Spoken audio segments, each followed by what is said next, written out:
You're listening to Kerry Lutz's Financial Survival Network, where you get valuable information you just can't find anywhere else. To thrive in today's trying times, you need the Financial Survival Network, now more than ever. Go to financialsurvivalnetwork.com and get your free newsletter and gift. Financial Survival Network, now more than ever. Welcome. You are listening to the Financial Survival Network. I'm Kerry Lutz. Today is 12/23/2020. Well, not much has happened this year, so let's look ahead to next year. We've got our good friend on, Frank Vernuccio. And Frank, great to have you back. So what do you see coming for the year ahead for 2021? Well, Kerry, after the tumultuous year of 2020, when just about everything that could happen did happen, we're looking at a 2021, which I think will be no less tumultuous. We're going to see if indeed Joe Biden takes the oath of office on January 20th. We'll see soon after that, probably an attempt to raise taxes. Whether that will be successful will, of course, depend a lot on what happens in the state of Georgia next month in the senatorial race. Clearly, with the Republicans gaining a number of seats in the House of Representatives and the potential to continue to control the Senate, they could hopefully stymie any attempts by a potential Biden administration to raise taxes. But taxes alone will not be the be-all and end-all of the financial implications of a Biden administration. Remember, one of the reasons why Trump was successful pre-COVID, of course, in sparking the U.S. economy to extraordinary lengths was his attack on excess red tape, excess regulations. Indeed, it's clear to say that many people may owe their lives to that attack on red tape. The Trump administration, way back before COVID was a glimmer in anyone's eye, knocked down a lot of excess red tape and regulations from the FDA.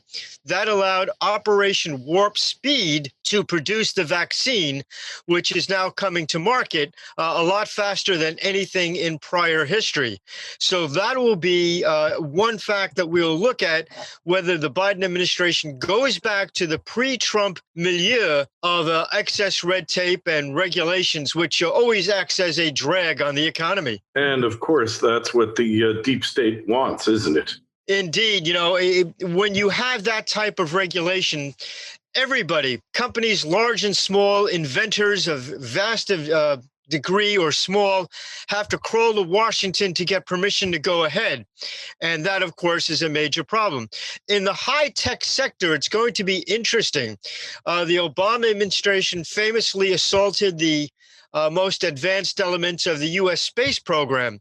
As space becomes more and more vital to the U.S. and indeed the global economy, a Biden administration that will take funds away from research and put it towards climate change matters, particularly within the NASA budget, that'll be telling to how that segment of the economy goes as well. Interesting you say that. So we're really in a period of great uncertainty, aren't we?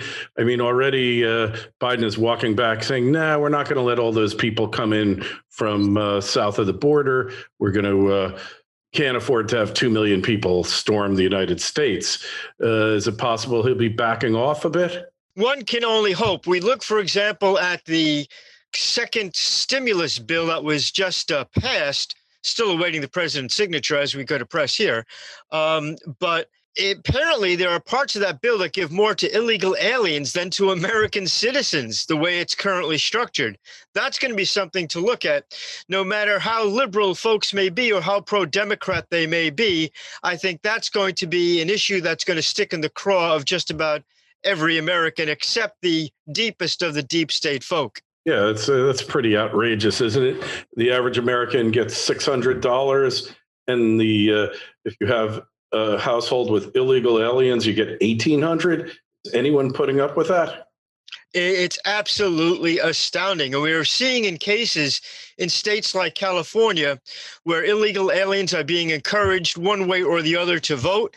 Indeed, that may have been a significant factor in some borders, in some states, some key states within the United States back in the 2020 presidential election. Add that one to all the other sins that were probably committed in that past election. All right. Well, it's a really fascinating thing. What else you seeing? Is the economy going to come roaring back? Well, I think there is a lot of saved up, pent up demand that's going to come loose in 2021. Although what's interesting is we saw a real metamorphosis in the market. Kerry, last Saturday, I was in a major mall in the Northeast, and I got to tell you, it was a ghost town. So does that bode ill for the economy? Well, I guess if you ask the folks over at Amazon, they'll probably say no, it's just more business for them. But I can't help but think that the number of jobs created in retail, if they start to get cut sharply, that's going to be a huge problem. Plus all the ancillary services and ancillary things that people do when they go out and physically shop in a mall or in a store. They might grab a bite out to eat, might take a cab or something along those lines, stop along the way if they're driving someplace else. So I do think that's going to be something to really look for, to see how the effect of shifting from in-person retail to online shopping is going to affect the U.S. economy.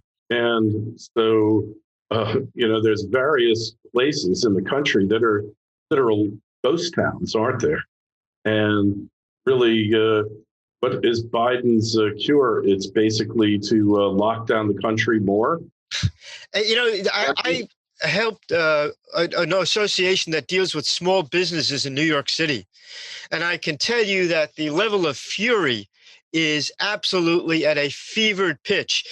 Everyone understands if you have to take extraordinary measures in the face of the COVID pandemic. The problem is some of these measures that are being taken don't have anything realistically to do in limiting the pandemic.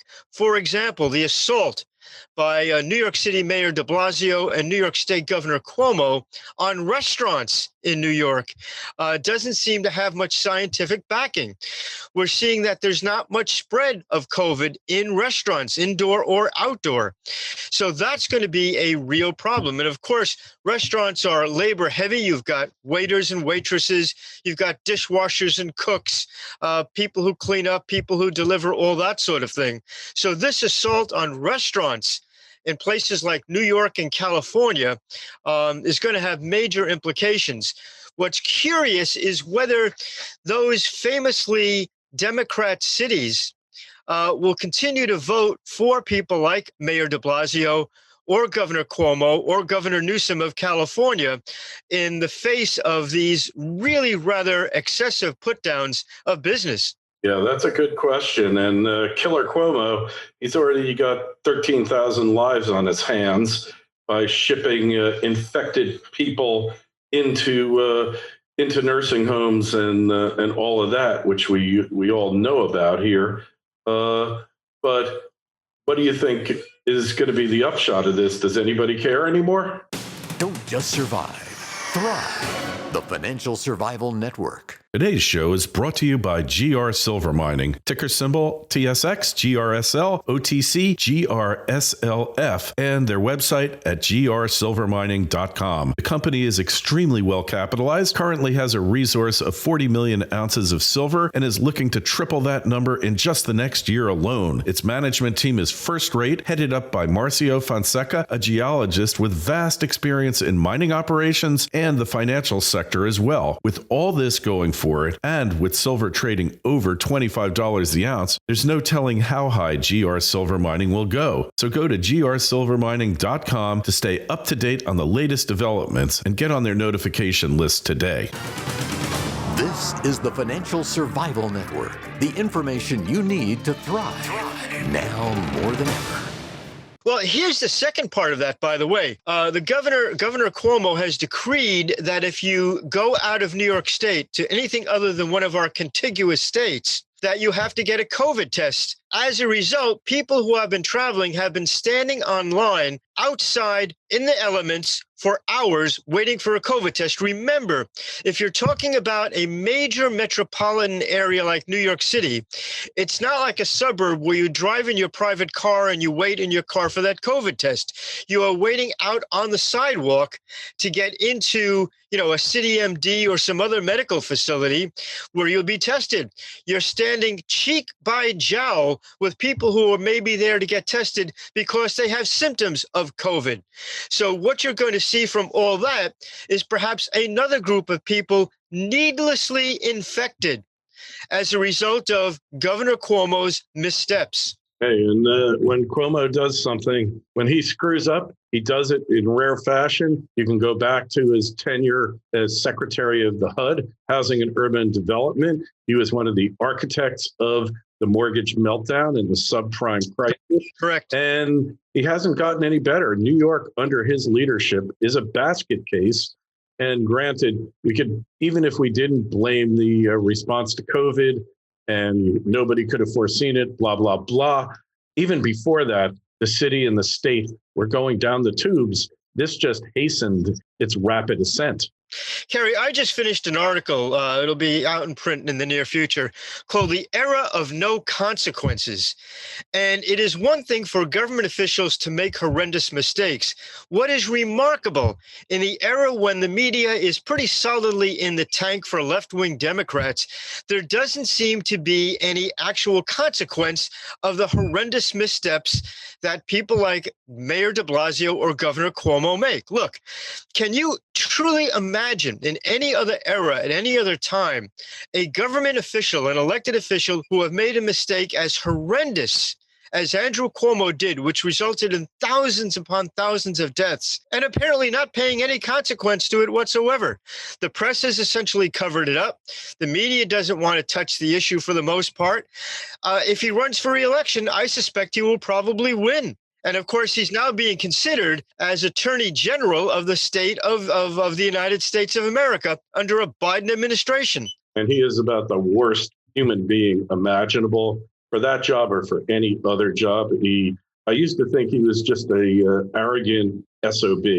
Now I think he's an evil villain who engages in activities, makes decisions that subject tens of thousands to possible death and subjects millions to economic death. Frank, if you had to plan how to destroy the country, the state of New York, could you have done a better job?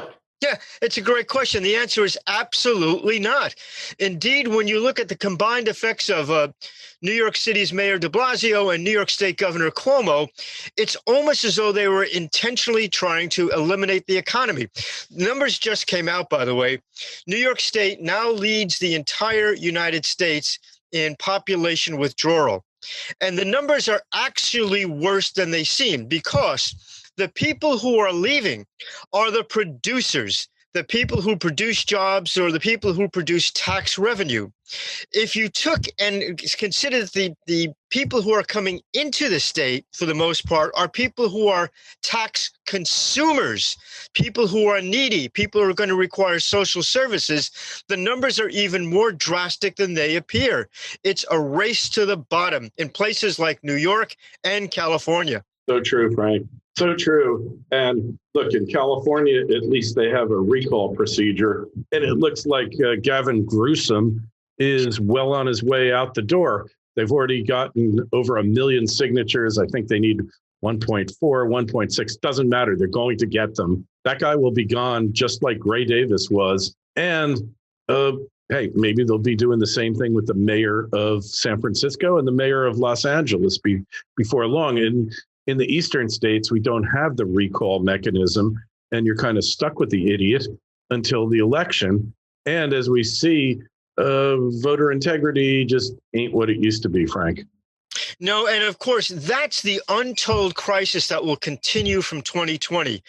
At this point in time, with the Supreme Court shockingly refusing to even hear the case that Texas brought about the voter fraud situation or the various states who did not follow their own state laws in the election, what you have essentially done, Kerry, is you have legitimized voter misdeeds, voting fraud. And at this point, let's be blunt.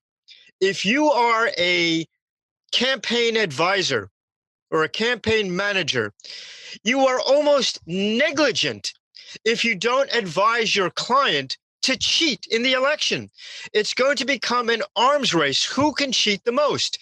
With the Democrats having used almost every form of illicit campaign activity in the 2020 election, you will not see, unless the court somehow has a change of heart and does something about it, you will never see another honest election of significant size in the United States again. I couldn't agree with you more. I think we will leave it at that. My friend, thank you so much for coming on. We will talk to you again real soon. Just tell us in a happy, healthy New Year, Merry Christmas. Tell us your website where we find you. We're at usagovpolicy.com, and Kerry, to you and all of your listeners, a wonderful holiday, Merry Christmas, and Happy New Year. Thanks, Frank. You be well. Take care. Thanks for listening to Kerry Lutz's Financial Survival Network, your solution to today's trying times. For the latest, go to financialsurvivalnetwork.com. Financial Survival Network, now more than ever.